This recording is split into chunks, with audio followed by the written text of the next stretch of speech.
you so much for making it today. It's been quite challenging, I know. We've all been at the mercy of the queues gods. One never knows what to expect next in terms of the routing to get inside the blue zone. But you're all here. We're just waiting for Mr. Barry Gardiner, Member of Parliament from the UK. But in light of the time, we thought we'd get started. So welcome to today's session, which is on progress through partnerships, powering the transformation of global food systems. I'm delighted to welcome you to the Parliamentary Pavilion. My name is Malini Mehra. I am CEO of Globe International. It's a very, very good day to be talking about food because it's been all over the news since yesterday. And actually in reports on the news wires about COP28, one of the key themes that's leading it is the focus on food and plant-based emissions in particular. So that's great because there's increasing literacy about the necessity of transforming our food systems because as everybody knows, food emissions result in a third of global CO2 and greenhouse emissions. So a critical need for a revolution in the way that our food systems are structured. Unlike fossil fuels, however, we can't simply eliminate food production. But we can, as I mentioned, revolutionize these systems to achieve net zero emissions, restore natural balance, and enhance resilience and food security. Through a comprehensive transformation, reimagining our approach to food systems, we can provide the crucial mitigation and adaptation necessary for both people and the planet to flourish. However, to propel the transformation of global food systems, we need collective action. So this is a collective action challenge. We need robust partnerships, hence the theme of today's session. Across the food ecosystem, this is vital. So in today's panel discussion, we will engage with both parliamentarians as well as industry leaders and experts in our panel discussion, where we will explore what it means to actually translate the declarations that come out of COPs such as this into actual policies and implementation on the ground. And importantly, what is the role of the private sector in fostering sustainable food systems, successful examples of partnership, and overcoming the implementation challenges. So to help us explore these issues and provide some practical examples, we are joined by a fantastic panel today. We have, to my direct right, we have Charles Brand from Tetra Pak, who is the Executive Vice President for Processing Solutions and Equipment. From the Parliament of South Africa, we have Nokabisa Gancho, Member of Parliament. And we have Mr. Gianpiero Mensa from CGIAR, where he is the Senior Manager for Partnerships and Innovative Finance. And hopefully we will be joined quite soon by Barry Gardiner, Member of Parliament from the United Kingdom. So we're going to structure today's conversation in 5 bits. We have a set of questions which we're going to be inviting the panelists to reflect on. So let me start. There we go. Make sure that I have the order correct over here because there have been some changes. So we're going to start with setting the stage. And as most of you will have been following, our host at COP28, the UAE, has been focusing on ensuring that food, poverty, hunger, food systems in particular, are not neglected at this COP. So there has been an absence of a focus on food systems in previous COPs, but that's now been corrected. And we have a declaration which has just been agreed to by more than 100 countries on food systems and the agriculture agenda, where the presidency has called on governments to demonstrate their leadership by signing the first ever Leaders' Declaration on Food Systems. Now, I would like to start with you, please, Ms. Gancho, Honourable Gancho, Member of Parliament. If you can share with us what are South Africa's priority areas with regard to its own national food agenda, and what governmental strategies are being explored to align with the global food system transformation goals.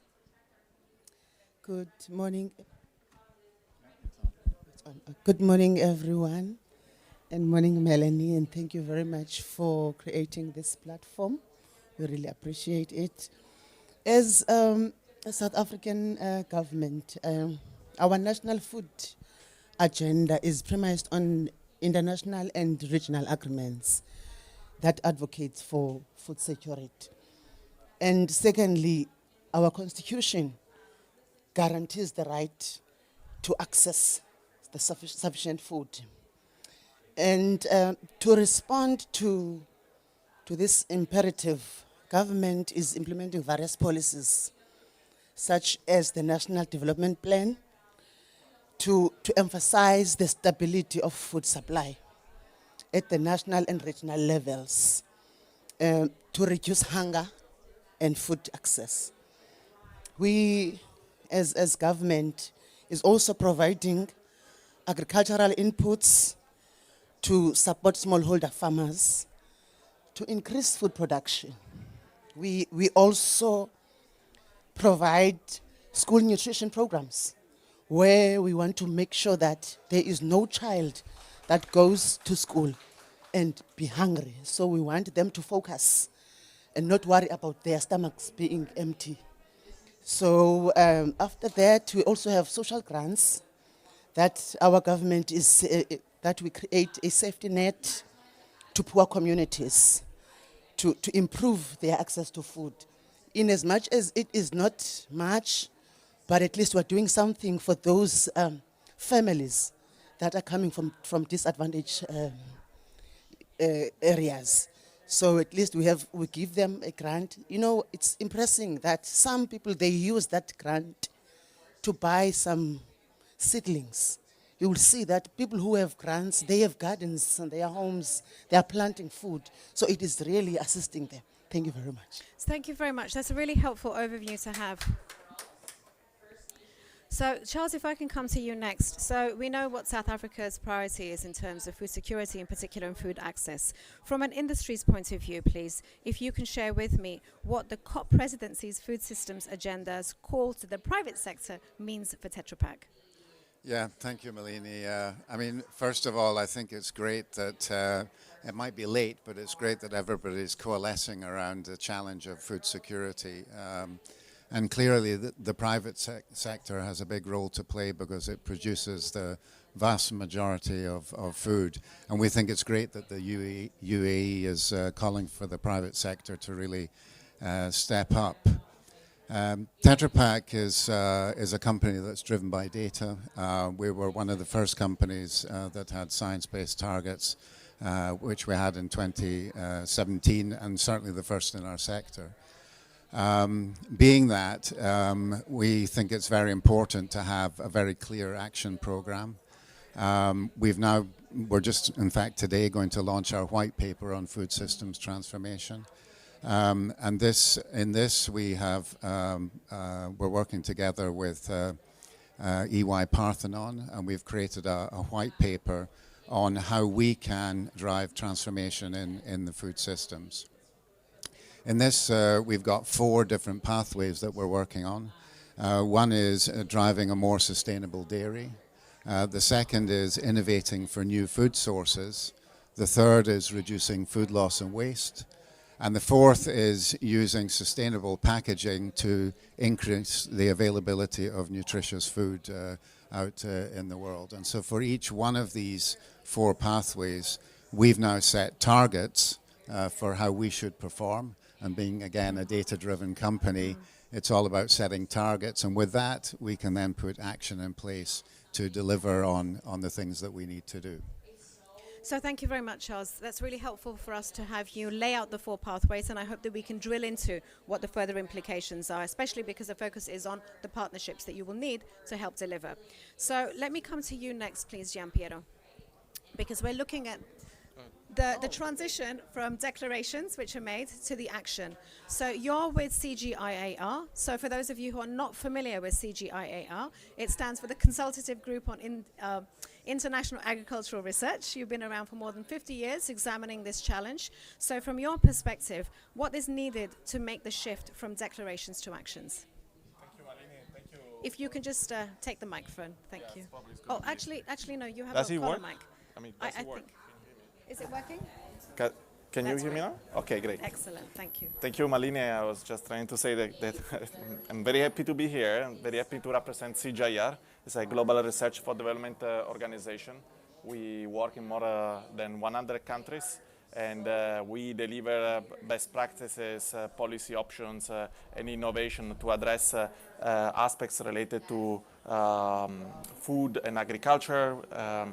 We are very happy that the UAE presidency included the aspects of food and agriculture in the declaration and has been very strongly working towards this. We know that food and environment are inextricably linked, and the organization recognize the challenges that it takes to translate some of the aspects included in the declaration that that are words into actions. And in order to do it, we at CGIAR, as a research for development organization, we work on scientific solutions that needs to be translated into actual solutions and products that need to be then deployed and adopted by smallholder farmers, for instance. And what the priority is for us is to identify those actionable solutions and innovations that can be easily adopted, because this is the target. We have 500 million smallholder farmers that needs to be accompanied in this transition, needs to be properly informed, needs to be somehow trained and educated, in what they are doing. So what are the innovations that can be tailored for their needs? And for governments, this is also a call for the governments, because when we have solutions, it's not just about having a piece of paper, a research paper, and pilot it. So we need the support of governments that can help us to translate these solutions to products that can be adopted. Because if they remain in a nice pilot form, these are not possible to be usable, right? So we need also, that's why we are here today to discuss, the combination of the different contributions that governments and the private sector, the research organization are bringing to the table, because altogether they need to work to deliver what is being identified as a priority in the declaration. So thank you very much for that. And you've made a very good point about the need for collective action on this, because you've got the research institutes, you've got the private sector, you've got government then, which actually has to lift those international commitments and reflect it in new revised policies. So Honourable Gancho, if I can come to you next. We have the example of South Africa. You laid out what the current priorities on the food agenda are. Of course, they will have to be revisited in light of this new declaration, in particular the value that there is of transformation agriculture leading to the knock-on impact positively, the co-benefit for reducing emissions. So how do you see that being picked up at a national level, and what in particular is the role of Parliament? Please. Thank you. After Paris Agreement, our country adopted the climate change adaptation strategy. And that strategy prioritizes on health, water, biodiversity, agriculture, and human settlement. For the agricultural sector, we are deploying early warning systems for small-scale farmers, supporting climate-smart agriculture, and also we are doing capacity building for the farming sector on climate change. And also, while South Africa is implementing these various programs to end hunger, we are quite well aware that climate change is threatening the gains that were made to reduce hunger. But we are doing our most to try and assist those farmers. Thank you. Thank you very much. So Charles, if we can move to you next. So, and really looking at the private sector's role in all of this through collaborative action. So you've been at Tetra Pak for a very long time. If I can call you a Tetra Pak lifer, I think almost 40 years. So you've seen quite some transformation in both the industry as well as at a corporate level. So where are the innovations where Tetra Pak is now moving the agenda further ahead to align with these global sustainability goals? Yeah, thank you. Yes, I have been at Tetra Pak a very long time, and I've seen a lot of the development. Tetra Pak is a packaging and processing equipment, food processing equipment company. There are two key parts to that, the packaging part and the equipment part. In packaging, we're today investing 100 million euros a year now in improving the sustainability profile of our packaging from already a good base in a comparative sense. And this we're doing in reducing plastic, reducing aluminum, and improving the recyclability of our packaging. It should be noted that cartons are already recycled at 26% globally, and some of the best markets in the world are up in the 90s, so it can be recycled, of course, at scale. The second area of major development is on the equipment side.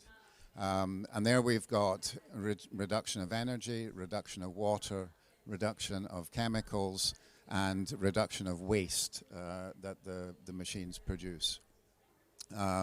We've had some super headway over the last few years, and it's big numbers that can be achieved, reducing, for instance, 70% of the needed steam for a homogenizer, if you know what that is, Yeah. but it's a piece of equipment used in food processing. This is important because our job is to help to decarbonize our customers' operations. And if I come back to one of the pathways that I talked about decarbonizing the dairy industry, when we take all of those pieces of equipment, we can support our customers in decarbonizing their operations through introduction of equipment that has less energy needs and less water needs and so on. Finally, it's about new foods, and the technologies that we have are very applicable into the manufacture of new proteins. So this is biomass fermentation and precision fermentation of proteins. And with the technologies that we have, we can apply that into the manufacture of that. We're currently doing research in that area, and we're supporting an emerging customer base in being able to supply new proteins in a more sustainable way. Thank you very much. So I want you to continue on that because, of course, you've talked about the transformation within the company itself, on the packaging side, on the equipment side, the development of new foods and proteins in particular. So if you look at the delivery side of that, how you actually help to move that transformation along, it will be through partnerships within your supply chain, but partnerships across the value chain. So if you can just give us some examples. Yeah, so we're in packaging and processing equipment for food, so we're not in the back end side of this. But we have a concept which we call dairy hubs. There are 600 million people are actually involved in farming, dairy farming, but 38% of the milk produced actually is in the informal sector, so it's unprocessed. And as such, actually it's relatively unsafe and sometimes very unsafe, and a lot of it is actually wasted. And as we know, you mentioned earlier, food waste, 1/3 of all food is wasted, and that's completely unacceptable. So we've developed something called the Dairy Hub. The Dairy Hub is a collection center for milk. We invest in a collection center where there are cooling systems for the milk. We then sign up smallholder farmers, and each smallholder farmer is given training, first of all, equipment for their collection and storage, and training on how to have hygienic and safe milk. They're then given a guaranteed offtake, so the collection center guarantees the offtake of the milk that they produce, which gives them a stable income. And they are then given improvements in the income through the quality enhancements that they make in the milk. And so by doing this, there is kind of a system built up of farmers that are thriving on dairy production, and all of that milk then is collected and delivered to a local processor of milk. And by this, we create a self-sustaining system of thriving farmers that work together with delivering a safe dairy product to the consumers. Obviously, it's the financing of this that becomes a challenge, and there we sometimes work with private donors locally. Often it's with SIDA, the Swedish Development Agency, who provide funding to this. But it's actually in that funding that the challenge lies, because it could be scaled massively. Today we've got 22 of these centers around the world. It's in Bangladesh, Colombia, and Kenya. And there are actually 67,000 farmers that are actually signed up to this whole, so it's a significant number of farmers. So that's one kind of, coalition partnership that we're involved in. Thank you very much, Charles. And it's very topical, actually. And may I just welcome Barry Gardner, Member of Parliament. Barry, I know everyone's had challenges reaching here this morning, so please do, take time to just, exactly, settle yourself. And I'll come to you with a question in a couple of minutes. But just to continue this conversation, which is around how you go from innovation within the sector to innovative partnerships across the value chain, and then have that supported, incentivized within a new, fresh legal framework by governments through policies and laws. So, Honourable Gansho, if I can come to you next. So you've heard from Charles about how this challenge of connecting the food security agenda with the broader food transformation, food waste, etc. agenda is taking place in a very practical manner through the dairy hubs, where there is almost a virtuous circle, Charles, isn't there, of the company working with smallholders and creating economic resilience for them. So do you have any examples of that you can think of in South Africa? Could this be something that would be of interest for policymakers? Because this is an innovation, Charles. I asked this question because yesterday we had a fascinating discussion with members of Parliament on mining, sustainable mining. What could that look like? And the takeaway that members of Parliament shared with us, most of them were from African countries, was they were not familiar with these innovations within the industry. They said, we really don't know what's happening within the mining sector, and it's very important for us to know what the current innovations are, so that we can ensure that best practice is adopted and we're providing the right legal framework for that. So similarly, this would count as best practice. So coming back to you, Honourable Gansho, what are your reflections on what is needed to support that? Can you rephrase your question? Can you rephrase your question? Yes, indeed. Sorry? I did not capture correctly your question. Yes, so put simply, from what you have heard about the transformations that are already taking place by companies, by the private sector in this area, what reflections do you have about how parliaments can move the agenda on by creating the enabling framework through legislation, through policies?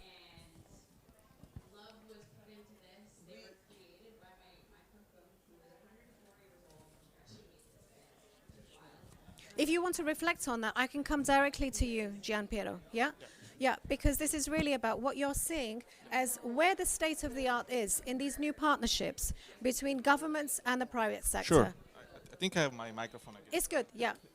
So let me look at the priority, right? Because we have here something that we need to have as, we need to produce more nutritious food using less water, less plastic, less waste, right?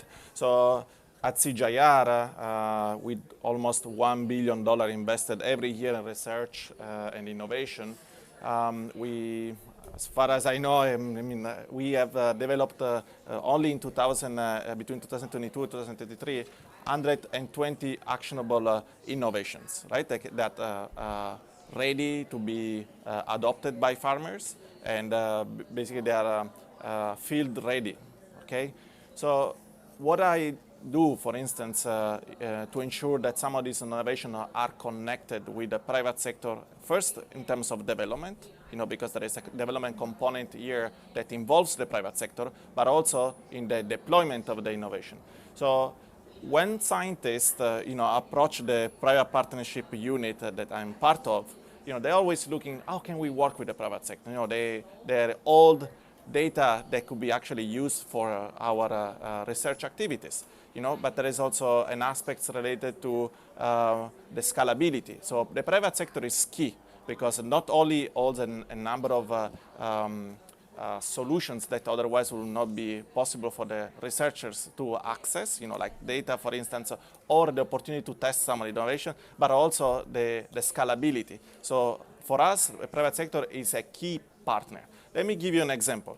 So we organize a series of innovation challenges around the world. The innovation challenges are basically projects that allow us to better connect science with the local context. We identify what are the needs through a consultation that brings together a number of partners, from the government, identifying the government priorities. We bring in the private sector that is eventually facing a specific challenge. They want to find a solution for the packaging, for instance, right? Then we bring in farmers, we bring in accelerators and incubators. We bring all of them around the table into a consultation. We kind of distill, we identify between 5 and 7 priorities. We launch an innovation challenge. This innovation challenge is an open call for solutions that are not only developed by CGIAR, and these are the field-ready innovations that can be deployed in that specific context, but also startups that are operating in the ecosystem at the country level or regional level. We bring all of together into a boot camp. We let them work. We let them say, how can we use this innovation that you are working and tailor to the specific context? And this is how large private companies step in, because, this is an innovation I can work with. Why don't you work with us? And this is the way we start transferring concretely the innovations from our lab to market. That's why large private companies are key, for the success, because it's not just an opportunity, but it's an investment, and they give the chance for these startups to succeed. What we do also is not just a good way, a good practice, to ensure that some of these solutions are specifically addressing these problems on the ground. Now, going back to your question, so private sector, until a few years ago was not really seen as a part of the solution, right? And now is more and more seen as a key actor for doing it. So again, the collaboration with the private sector should adopt a new pioneeristic form, let's say, innovative forms, and the research organization shouldn't be reluctant in engaging with them, right? Because we often have scientists that are either working for CGIAR or university or research institutions that are a bit reluctant, scared to approach them. But instead, we need to create, as I was saying before, this conducive environment. We need to create these opportunities for more scientists and more like large private companies like TEDAPAC to work together towards a common goal that is addressing specific aspects that are included in this declaration.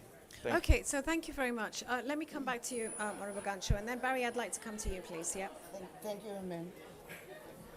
There is a big role that partnerships can play in improving production by reducing input costs and also improving access to processing infrastructure and also to diversify market access for all classes of farmers. And also we need to do more such collaborations to transform the agricultural sector to be inclusive and serve both the local and distant markets. So I think that's why the private partnership is also important and key in this aspect. Thank you. Indeed. So thank you very much. So you have emphasized the value, the necessity of engagement with the private sector. Barry, if I can come back to you. So if we can start from, we'd love to give you an opportunity to reflect on what the declaration that has just been signed. This is quite game-changing, the Declaration on Food Systems and Agriculture. What that implies from a UK perspective. Okay, look, I hope it is game-changing. I think it's actually very light on detail. It tells us that we've got to align our food systems with our NDCs. It's clear on the big things, but it's very short on the detail. And that means that governments, parliaments have to then make it specific to their own situation. But I want to come to the first element of any food system. And that is, you have to have soil and you have to have a fresh water system. And many of our soils are degraded. And the first job of government is to actually look at soil structure, analyze what's happening in our agricultural land, and make sure that we get the soil structure and the quality of soil that we need to grow good, nutritious food, because the depletion of the nutrients in our soil means that we have a depletion of the nutrients in our food and the calorific value of our food. And if you look at the projected losses, particularly in cereals, over the next 20 years, we're looking at a decline in cereals of about 14%, just because of the fact that the soils can't sustain them, and we don't have the freshwater systems that are able to irrigate them. So I think let's start there. Then let's look at the losses, because I'm sure you've already said it, a third of all food that we grow is lost. And we have to look at where those losses are occurring, because they're not all occurring in the same way around the globe. So, for example, if you look at North America, 61% of the losses in food, the waste in food, comes at the production and consumption stage. If you go to sub-Saharan Africa, then that reduces to single figures. I can't remember the exact figure, but it's less than 5% of the food losses are from the consumption phase. Most of it is losses either in transport or in the production or in the storage or in pests and disease.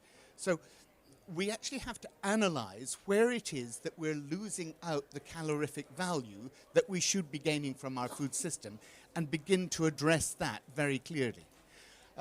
You asked about the UK. Well, the UK produced its own food strategy.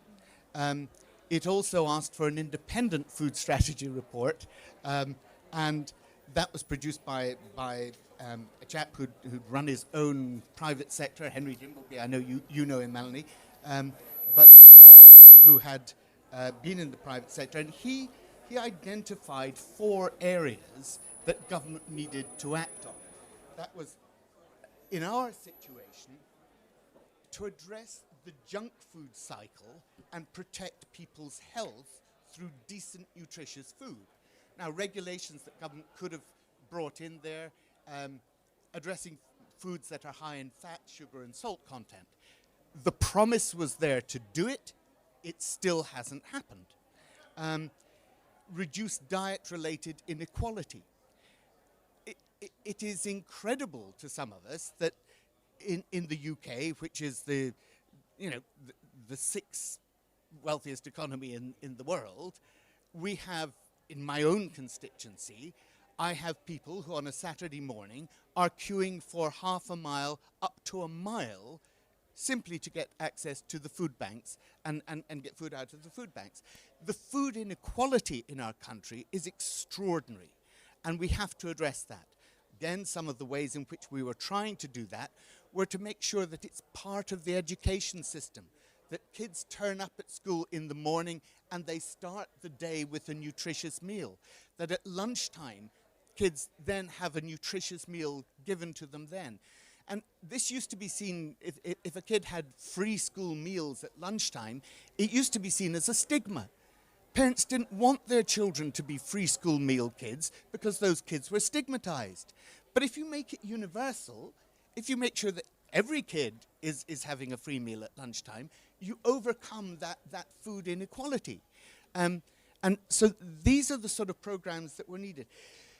Making the best use of our land, making sure that we're growing the right crops in the right place, making sure that we're growing cover crops over the winter, we're putting nutrition back into the soil, making sure that we're doing no-till agriculture. All of these things are ways in which we could be improving our food structure, our food system.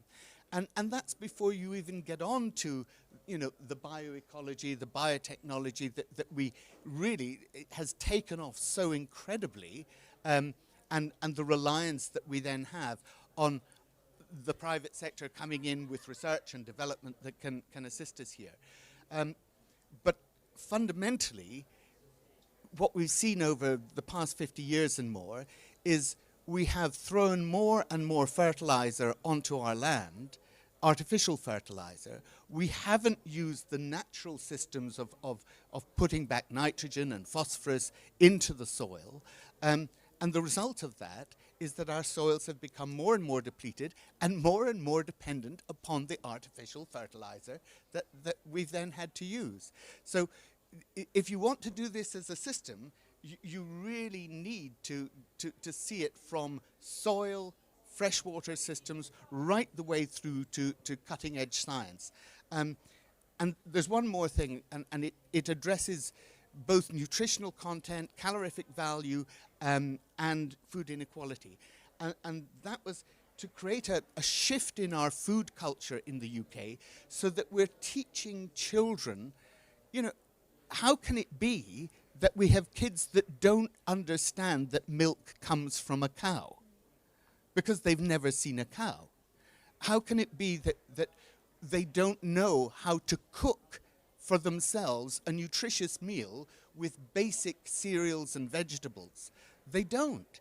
And our whole food culture, that sense of food being something that the family does together, that you teach your children how to cook, how to bake, we've lost that to a large extent in our country, and we need to regain it. So I'm sorry, that's a broad sweep, but I've been sitting there on that bloody train waiting to get in here, and it's just all come burbling out at once. No, it's very good because you've now actually brought us up to date. So I'm really glad that you actually created that story from the first question to where we want to pick it up on, yeah? Because, and I saw lots of nodding heads, when you were talking, Barry, because this is a very complex area. And one has to recognize that actually we have made progress simply in the concepts behind the challenge that we're faced with. Calling it not food and agriculture, but food systems. So that has been quite a transition just in the last 3 to 4 years. And within those food systems, you mentioned many of them. I mean, starting at the ground level up from soil health. Yes, is a subject which is not usually discussed in this context, but of course is absolutely critical. It's something which is usually referred to in the context of the other Rio Convention on desertification. So how can we bring these agendas together? One of the commonalities between at least 3 of the speakers was on food inequality, addressing the food insecurity of children. And all of you mentioned the importance, the vital importance of school lunch programs. So actually in England, as you know, Barry, we have an Indian organization, an Indian NGO, Akshaya Patra, which is actually providing food to children in schools on a free basis. So in an industrialized economy, the 6th richest economy in the world, we're facing this incredible food inequality. So it really points to the weaknesses of the system that we have. But if I bring it back to you, Charles, because we started this discussion with a look at innovation within the industry. And of course, food waste is something that your specific company has been addressing for quite some time. And I want you to also reflect on the challenge that Gianpiero mentioned, which was the challenge of scalability. And Gianpiero, I'm going to come to you next, because it's not enough to come out with more than 320 wonderful innovations which are field ready. There has to be a systematic deployment, not through individual companies, piecemeal, ad hoc, but what is a system in place that legislators can then develop as part of the food strategy? So you're curating that relationship. I'd like to come to you next, but for now, Charles. So thank you. I talked in the beginning about the 4 pathways that we're now using for action: enabling transition to more sustainable dairy, innovating for new food sources, reducing food loss and waste, and scaling access to safe nutrition through sustainable packaging. So for each one of those pathways, we've set targets, targets set action, and action gives results. In fact, that's our policy, So we have a policy, and it's making and driving results. And we are a big believer in public policy, in government setting the right policies to drive action from a governmental perspective. And there are a number of areas there that we believe are really important. One is in recycling, so we're advocating for mandatory recycling targets. That means that governments really push the collection, and with the collection comes a recycling system. Another important area is in the ability to be able to transport excess food from one part of the world to another part of the world. There are imbalances in the ability to produce food, and so having a trading system that doesn't penalize that transport helps to balance out the food. And if you reflect on the last pathway that we had, which was enabling access to safe nutrition through sustainable packaging, our type of packaging allows transport over longer distances because it doesn't require refrigeration or preservatives, and there's virtually no food waste using our types of systems. So that's another type of policy area that can help to reduce food waste and balance the food availability. And then another important emerging area is in the area of production of new proteins. And here we're talking about, precision fermented proteins, and policy needs to enable the scaling of that type of new production because it is a way of more efficiently delivering protein to an increasing population.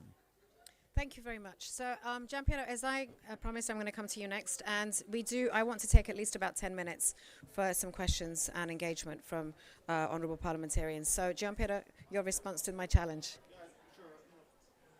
At CGI, we are working on many different solutions, as I said. Most of them are field ready, right? And if I need to think about some of the solutions, like we have a lot of stress tolerant crops, crops that are, where like wheat that can be resilient to drought, more resilient to climate change, right? Or pest and disease and so forth. Or like just thinking at the solutions we have been working on sensors, right, for soil testing that are basically portable solutions that can revolutionize the life of smallholder farmers because they can basically know how much fertilizer they need to use, what kind of nutrients their soil needs, rather than taking the sample of soil and then bring it to a lab that is probably miles and miles away from their field and wait for probably 1 or 2 months before having a result. So these are things that revolutionize. Of course, the power of digital innovation, artificial intelligence, big data, all these blockchains, and the fact that we can combine all these technologies are delivering more and more solutions that can be deployed, and we can do things that in the past were like taking like ages. Just thinking at the breeding, right, of a new crop variety that probably in the past was taking 20 years. Can be done in 5 years, right, and testing new solutions. So it is about deployment here. How can we deploy? And the deployment comes from my point of view on the demand, right? So there should be a clear demand, and this demand can be a consumer behavior, and it goes linked to the education that we need to ensure that is there. We need to work with kids. And ensure they fully understand what food system is, they understand what they are eating, and we don't have to oversimplify the system for them to understand, because there is also other aspects related to nutritious food that they need to understand immediately. So this is one thing, the consumer behavior and the demand. But also there are policies and incentives, but there are also what the government is actually doing to support the translational research. How can we ensure that this research actually reach the market? And the resources needed there are key. Right, because for the risking of technological development of solutions, this is what sometimes private companies are not ready to do. They don't invest sometimes in a pilot project because it's too risky, too lengthy. They don't wait for biological cycles of the agriculture. I take also this opportunity, to celebrate this recently launched Center for Collaboration between the UK government and the CGIAR that was launched a few days ago at the Global Food Security Summit in London. So thank you. Indeed, thank you very much. And Barry, I'll come to you next, please, from a lawmaker's perspective.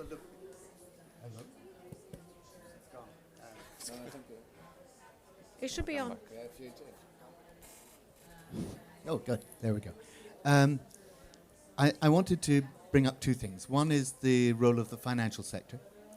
And one of the things that certainly in London, which is the major financial centre in the world for green finance, and the imposition of the Task Force on Climate-Related Financial Disclosures and Nature-Related Financial Disclosures, we still see so much investment going into, for example, beef production in South America that is actually predicated on the loss of Amazon rainforest. That's just one example. And we need to be insisting that the sustainability agenda that is at the moment voluntary for companies who are making those investments to look at the sustainability of their supply chain, and that they're not investing in deforestation. We need to actually make that mandatory, in my view, and we need to be ensuring that it's enforced right the way down the supply chain. Because if the finance is driving bad practice right at the bottom of this food chain, then you're never going to get it right, because the money will simply keep following.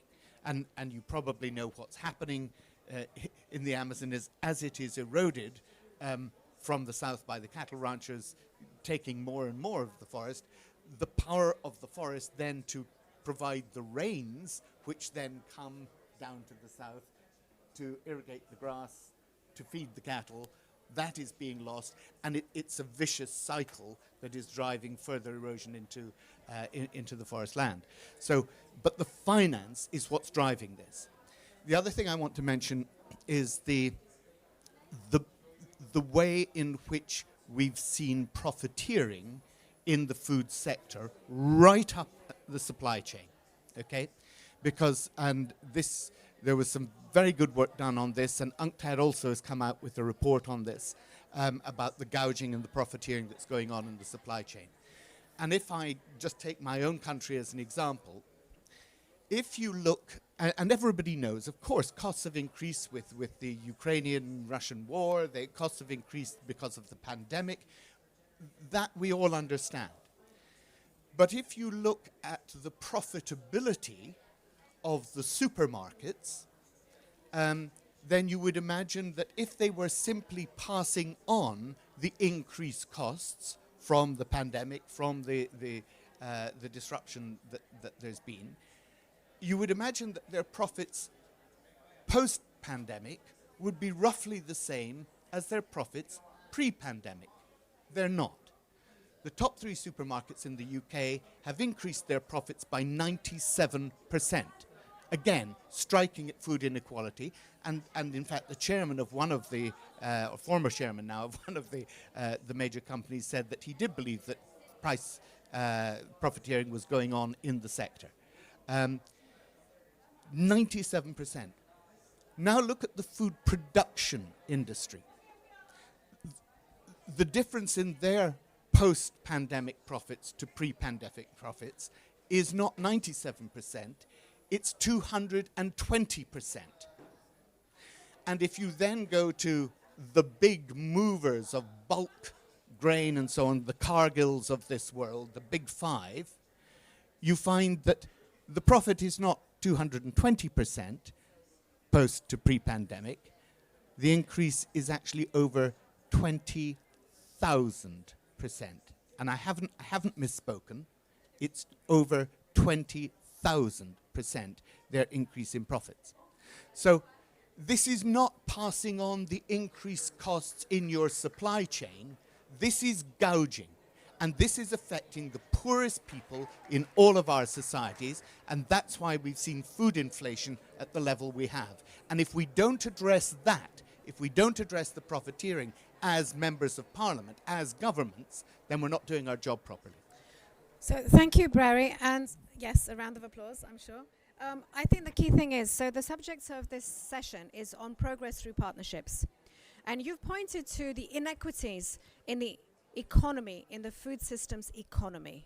Yeah, so whether it's, in your view, misdirected finance, which needs to be corrected, or whether it is the price gouging, as you mentioned, whether it's at the retail level or whether it's a food producer level. So these are challenges within the economics of the system, the economic model. And so I'd like to open it up, but really keep it focused on, in that case, what is the role of legislators? And what is the role of these partnerships to ensure that the course correction, Barry, that you're asking for actually is enabled? So we have a few minutes. We're going to go. I'm being liberal as the chair because we started late, but it would be really important to get the audience interaction. Please, if you can take a microphone, please, and kindly identify yourself. Thank you. Thank you very much. The mic's on. I'm called Françoise Umukiza. I'm a member of parliament from the East African Legislative Assembly, one of the 7 organs of the East African community. I'm the chairperson of the Committee on Agriculture, Tourism and Natural Resources. So I was just eager to follow, I couldn't even sit down because the inputs were very, very good. And there is one aspect I want to, kind of to recall about the stunting issues in children under the age of 5 in Africa. When I looked at the FAO database and the Outlook, we don't have such cases in Europe. So this is a global meeting, but we would like this global meeting to support Africa, especially in that data as far as stunting in children. It's an issue. I'm passionate about that. Wherever I go, especially in East Africa, I'm asking countries to make sure we eradicate stunting because stunting is very bad in children. It can harm children. They can't even study very well. It affects performance everywhere. And it's forever. It's irreversible once in a child. And also we have to support the women, pregnant women, as we talk of nutritious food. So I'm talking at the point of, chairperson of that committee side of it. And also as parliamentarians, we have been just kind of singing Malabo declaration, implementation, at least 10% of the budget be allocated to agriculture. Especially from Rwanda that has been, trying to comply to its commitments. Other countries are struggling, and we would like them to really comply to their commitments because they ratified to that commitment. They have to comply. So implementation sometimes is an issue, and at this global meeting, you have to make sure we support countries also to implement about their commitments and conventions. Thank you very much. Thank you, Honourable Françoise. And you ended with the call for commitments to action. So we're focusing here on commitments to action through partnerships. Yeah. So who would like to make the next contribution? And then I'll do is we'll just have some audience input, and then I'll come back to you for your final remarks in closing. No, good morning. My name is Cedric Frolik. I'm a member of parliament from South Africa. Just to share a few perspectives in terms of what parliamentarians can do. Firstly, coming from Africa, generally being a poor continent with massive inequalities, from a legislator's perspective, we must ensure that our anti-dumping laws and regulations are in place, because very often Africa becomes the dumping ground for things that is not needed elsewhere, and it is simply exported to the continent. Secondly, what we experience, and it will be interesting to hear what the panelists are saying, is that due to the inequality and also business wanting to make money, business is in the business to make profits. You find almost that there's a 2-tier food system that's in place. The one for the very rich who can afford to buy certain products, but then the same food, after reaching its expiry in that one sector, finding its way into the second tier and being repackaged and made available to poor people to buy at another price. That is where legislators have to be vigilant to ensure that the necessary regulations are enforced, and also that the necessary regulations are monitored effectively. Then thirdly, we must as legislators work with the private sector, especially at the local level, to ensure that our people, they've used to do that. But due to the changing nature of the economy and everything being monetized, our people used to have food gardens of their own. They used to produce their own food. They used to have their own live animals. They used to have chickens. These days, it's in certain areas, people don't even know where eggs come from anymore because it's powder. Right? You mix it with water and they say this is an egg. So those are the basic things, then partnerships that politicians can form in their constituencies with companies, and it doesn't always have to be these big, smart things that we want to pursue. It can be at the local level, so that we can ensure that food sustainability and especially hunger and poverty is dealt with, but that those who are most affected becomes part of the solution. Thank you. Thank you very much, Honourable Cedric Froelich. Excellent. And I'm going to move the last contribution, please, from the audience. Thank you very much, moderator, and thank you very much to all our panelists. You are just excellent. Given the gravity of climate change, don't panelists think that we need to reskill, recapacitate how we have been doing things? You cannot plow the same way we used to.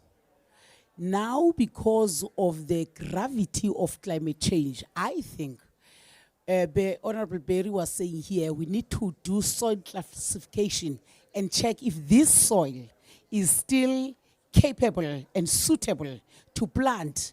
And I fully agree with him to say the first and foremost, we must capacitate legislators for them to capacitate the communities. The communities must be in the forefront of leading the charge because they are directly affected. This notion of thinking that government and parliamentarians are going to do things on behalf of the people, it makes them to be spectators in their own space. So let's strengthen the public-private partnership, work with communities. Thank you very much.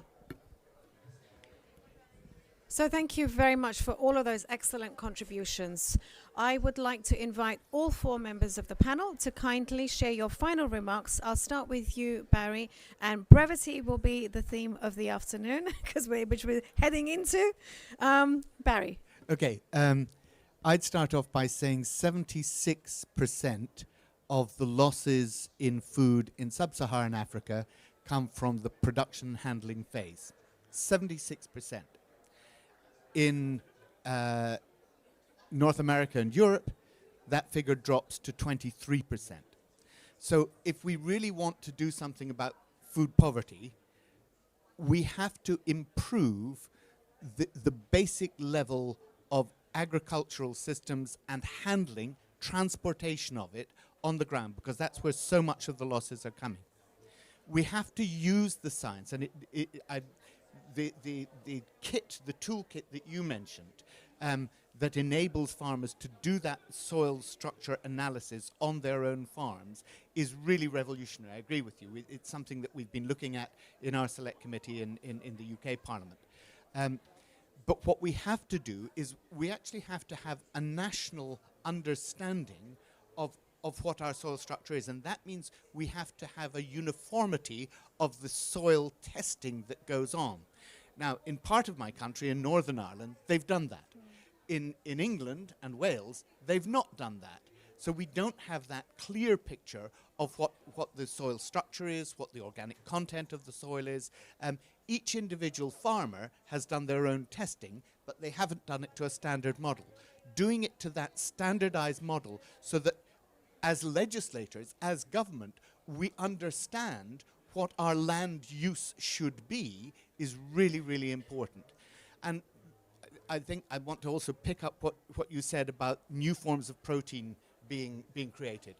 There is so much going on in the biotechnology, the bioecology phase, and I haven't focused on that in what I've said, but it's absolutely critical if we're going to be able to feed the global population in 2050, because we know that the old systems are failing, and that's why it's so important that we actually find new ways of producing not just tons of food, but tons of food of increased calorific value.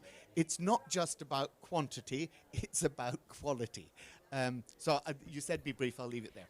Thank you very much, Barry. And I have to admit, I am old enough to remember when in my own country, in India, we actually had these things called agricultural extension services. And they were responsible precisely for the skilling, the retraining that the last contributor has mentioned. And they worked hand in glove with the scientific research institutes. So, of course, we have now transitioned from that model to a very different model. And we have to see whether it's fit for purpose. So, again, very briefly, Gianpiero, your 30 reflections. seconds, 20 seconds. Now, just to say that stunting, you know, she mentioned something really important for CGIAR. We are working on it. There are a number of policies developed that are supporting countries in East and Southern Africa and West Africa. So we are there, we are monitoring, we are providing a number of best practices and sharing best practices out. Of course, we try to also catalyze investments that can support then actions on the ground, but it's not always easy. But one of the way of addressing this is education, right? It could be one of the key aspects that need to be used. In terms of soils, you know, solutions are there. We just need to be able to deploy solutions that are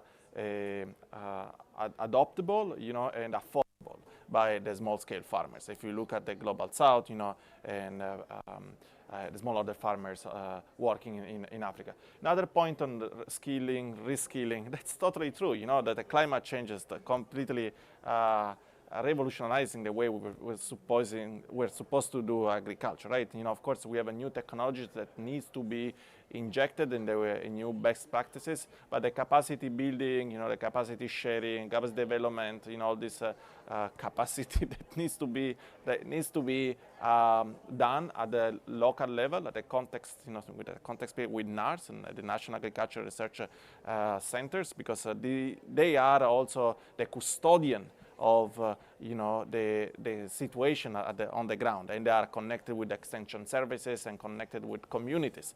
I mean, the change cannot come from the top; it needs to come from the down, and all together need to work to coming up with these new best practices. Thank you.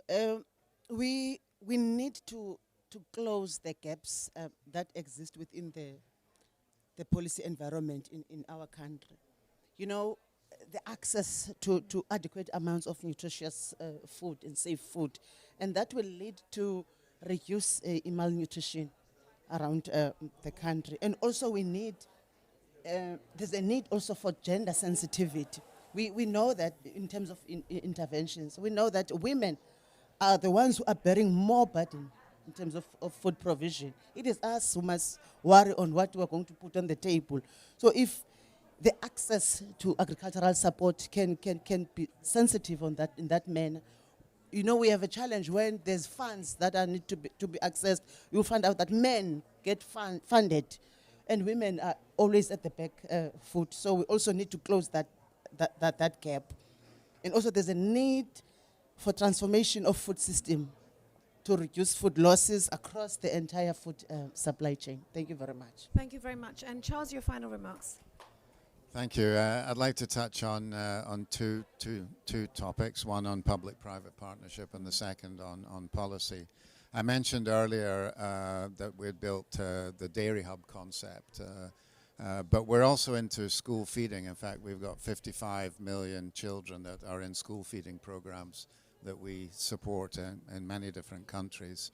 That's a very important area of public-private partnership that we can support in, but it does need a kind of a long-term perspective, and sometimes these things tend to be a little bit stop-start, and it becomes difficult to sort of mobilize around it. But that's a very important area of public-private partnership that I think can help some of the issues that we heard from the audience. The last one is a topic that you brought up on incentivizing, in a way, sustainable solutions.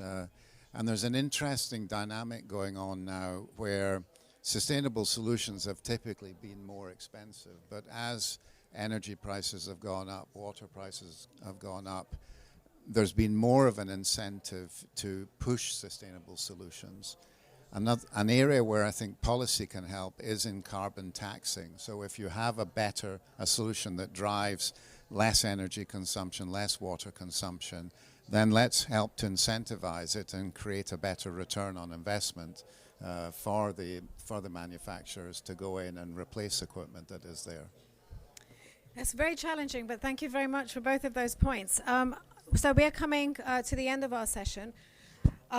We have really covered a lot of ground, no pun intended, from the corporate innovation agenda, the industry innovation agenda, which is the transformation agenda really, to the research agenda, to the bottom-up community-led approaches, to fundamentally the way in which lawmakers have to respond to this, to set the guardrails, to set the strategies.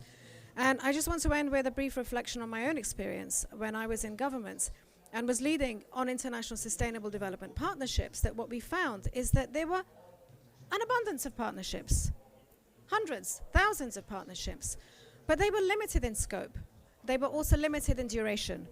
And they were limited in scope and duration because there wasn't a collective effort on the part of government in a whole of government manner to ensure that partnerships which will only deliver over a long term are sufficiently politically supported and funded. So I think that is a fundamental challenge of any effort to progress through partnerships. I will leave that on the table because I know that this conversation would run and we could have spent 3 hours instead of 1 hour and 3/4. So thank you very much to all of the panelists, to the entire audience.